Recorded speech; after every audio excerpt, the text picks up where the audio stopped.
सोचिए, एक चमकता हुआ इंडस्ट्रियल टाउन जहां हर सुबह की शुरुआत फैक्ट्री के सायरन से होती थी, वो अचानक एक ही रात में खामोश कब्रगाह बन जाए तो?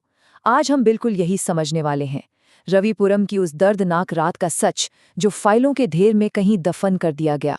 समंदर किनारे बसा वो शहर, जहां कभी हजारों मजदूर काम करते थे, आज एक वीरान खंडर से ज्यादा कुछ नहीं है। आइए, बिना वक्त बर्बाद किए इस खौफनाक कहानी की गहराई में चलते हैं और डिकोड करते हैं कि आखिर उस एक रात में ऐसा क्या हुआ जिसने सब कुछ बदल कर रख दिया। हमें मुक्त कर दो, हमें मुक्त कर दो, ये किसी डरावनी फिल्म के डायलॉग नहीं है। ये वो चीखें हैं जो अतुल नाम के एक शख्स को पिछले 5 सालों से सोने नहीं दे रही थीं। उसकी बहन अर्चना, जो उसी फार्मा टेक कंपनी में काम करती थी, उस रात अचानक गायब हो गई थी। इन चीखों को सुनकर ही सिरहन पैदा हो जाती है और यहीं से ये साफ होने लगता है कि ये सिर्फ एक साधारण एक्सीडेंट नहीं था, बल्कि इसके पीछे कुछ बहुत ही गहरा और भयानक राज छुपा हुआ था। तो सबसे पहले बात करते हैं रविपुरम केमिकल डिजास्टर की, वो कहानी जो सरकार चाहती थी कि पूरी दुनिया सच मान ले। इस पूरे टाइमलाइन को एक बार समझिए, चीजें कितनी तेजी से और कितनी अजीब तरीके से आगे बढ़ती हैं। सबसे पहले अर्चना का अपने भाई को किया गया वो आखिरी फोन कॉल, जिसमें वो बेहद डरी हुई थी, और वो कॉल बीच में ही कट जाता है। फिर उसी रात फैक्ट्री के गेट के पास उसकी कार का एक्सीडेंट होना और एक जबरदस्त ब्लास्ट, और इसके तुरंत बाद बिना किसी डिटेल इन्वेस्टिगेशन के सरकार इसे टॉक्सिक गैस लीक घोषित कर देती है। सबसे बड़ा कदम तो इसके बाद उठाया गया। रातों रात पूरे रविपुरम को सील करके एक रेस्ट्रिक्टेड जोन बना दिया गया। सैकड़ों लोग गायब हैं और किसी को सवाल पूछने तक की इजाजत नहीं। इतनी जल्दी में पूरे शहर को सील करना यह साफ इशारा कर रहा था कि मामला कुछ और ही है। अब आते हैं उन सुरागों पर जो अंधेरे से निकलकर सामने आए। एक ऐसी वीडियो जिसने इस पूरी सरकारी कहानी की धज्जियां उड़ा दी। सरकारी रिपोर्ट और उस डिलीटेड वीडियो के दावों में जो फर्क था, वो सच में आपको हैरान कर देगा। एक तरफ सरकारी फाइल कहती है गैस लीक हुई, मजदूरों की दुखद मौत हुई और सेफ्टी के लिए शहर को सील कर दिया गया। सुनने में सिंपल लगता है ना?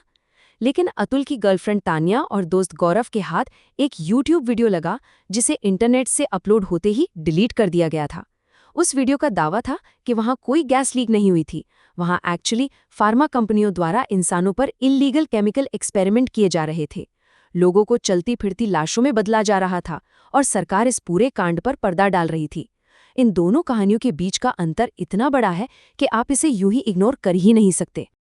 तो इस खौफनाक सच को ढूंढने के लिए उन तीनों ने एक बेहद खतरनाक फैसला लिया, उस रिस्ट्रिक्टेड जोन के अंदर जाने का फैसला। अब पुलिस और आर्मी से घिरे एक सील किए गए शहर में घुसना कोई मजाक तो था नहीं। उन्हें अपनी कार जंगल के किनारे ही छोड़नी पड़ी और उस घने डरावने जंगल के बीच से छिपते छिपाते पैदल निकलना पड़ा। लेकिन सबसे बड़ा शौक उन्हें तब लगा जब वो रविपुरम के खाली घरों में पहुंचे। वहां डाइनिंग टेबल्स पर खाना वैसा का वैसा रखा हुआ था, जो अब बुरी तरह सड़ चुका था। जरा सोचिए, इस मंजर का मतलब क्या है? इसका मतलब है कि वहां जिंदगी धीरे धीरे खत्म नहीं हुई थी, सब कुछ एक ही पल में अचानक से रोक दिया गया था। लोग खाना खाते खाते गायब हो गए थे और उन्हीं उजड़े हुए घरों की उस भयानक सड़ांत के बीच यूट्यूब वीडियो का वो दावा 100% सच साबित हुआ। अंधेरे में 2 लाल चमकती हुई आंखें नजर आईं।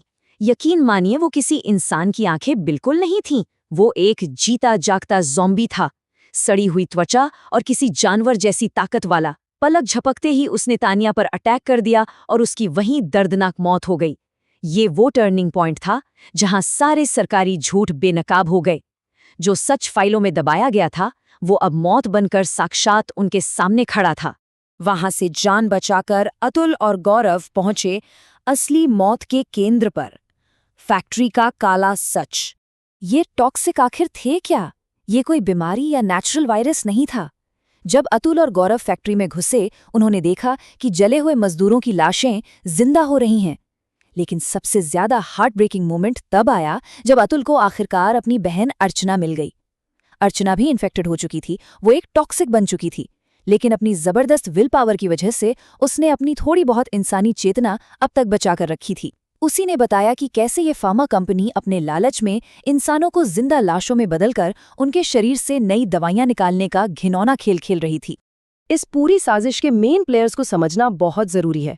फार्माटेक के साइंटिस्ट्स, उन्होंने पैसों और नई दवाइयों के लालच में आकर ये इल्लीगल ज़ॉम्बी एक्सपेरिमेंट किए और एंड में अपने ही बनाए गए उन खूंखार प्राणियों का शिकार बन गए। फैक्ट्री के मासूम मजदूर, उन्हें बिना उनकी मर्जी के धोखे से टेस्ट सब्जेक्ट बनाया गया और वो टॉक्सिक में बदल गए। और सरकार, उन्होंने इस पूरे फेल हुए एक्सपेरिमेंट को दुनिया से छिपाने के लिए फैक्ट्री पर सीधा बम गिरा दिया और पूरे शहर को सील कर दिया। लालच और पावर के इस गेम में बलि सिर्फ बेकसूरों की चढ़ी। और अब आता है इस कहानी का आखिरी और सबसे दर्दनाक मोड़, अंतिम बलिदान। इस सच्चाई को बाहर लाने की कीमत कितनी बड़ी थी, जरा इस पे गौर कीजिए। तान्या उस उजड़े हुए घर में मारी जा चुकी थी, अर्चना पहले से ही इन्फेक्टेड थी और फैक्ट्री में फंसी थी, और उस फैक्ट्री के बेसमेंट में जहां कंपनी का बॉस राघव खुद एक बेहद चालाक ज़ॉम्बी बन चुका था, उससे लड़ते हुए गौरव को भी काट लिया गया। अतुल, जो अपने दोस्तों के साथ सच की तलाश में निकला था, अब बिल्कुल अकेला पड़ चुका था। उसके अपने दोस्त ही अब ज़ॉम्बी बनकर उसके सामने खड़े थे और अब उसे दुनिया को बचाने का फैसला बिल्कुल अकेले लेना था। आखिर में बहुत भारी मन से और अर्चना के कहने पर अतुल ने वो फैसला लिया जो लेना बेहद जरूरी था। उसने वो एकलौता गैस कैप्सूल तोड़ दिया जो उन सबको खत्म कर सकता था। एक जोरदार धमाका हुआ, जहरीला धुआं फैला और रविपुरम के सारे ज़ॉम्बीज वहीं जलकर राख हो गए। अतुल अपना सब कुछ खोकर उस जलते हुए शहर से अकेले वापस लौट आया। लेकिन एक बहुत ही गहरा और परेशान करने वाला सवाल अब भी पीछे छूट जाता है। रविपुरम तो राख में मिल गया, पर क्या एक ब्लास्ट से फार्माटेक जैसी कंपनियों और सरकार के इतने बड़े गठजोड़ हमेशा के लिए खत्म हो जाते हैं? क्या ये डार्क एक्सपेरिमेंट सच में रुक गए हैं, या फिर किसी और अनजान शहर के बंद दरवाजों के पीछे एक नया रविपुरम तैयार हो रहा है? इस बारे में जरूर सोचिएगा।